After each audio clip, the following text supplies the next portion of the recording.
बिस्मिल्लाहिर्रहमानिर्रहीम। अस्सलाम वालेकुम। सईद ऑटो बाइक पार्ट की स्क्रीन पर आपको खुशामदीद देखने वालों को। यामाहा जनून और यामाहा 4 का आइटम मेरे सामने है।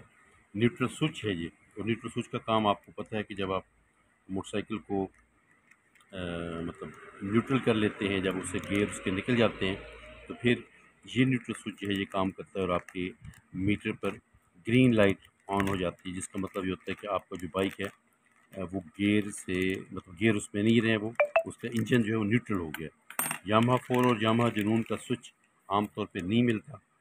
ये चीज़ ये इस शक्ल का ये होता है। मैं आपको नज़दीक करके दिखाता हूँ। ये देखिए, ठीक है जी। ये और नीचे से ऐसे न्यूट्रल स्विच है यामाहा जुनून का, यामाहा 4 का जेन्युइन यामाहा कंपनी से आया हुआ सईद ऑटो बाइक पार्ट पर आपको अवेलेबल है। स्क्रीन पर भी नंबर है और स्क्रीन के एंड पर भी सईद ऑटो बाइक पार्ट का नंबर मैं आपको दे दिया करता हूँ। जहाँ कहीं भी आप बैठे हैं, सईद ऑटो दरिया खान से एक व्हाट्सअप कीजिए और वहीं पर अपने दिए हुए एड्रेस पर जहाँ पे आप बैठे हैं मंगवा लें। अस्सलाम वालेकुम।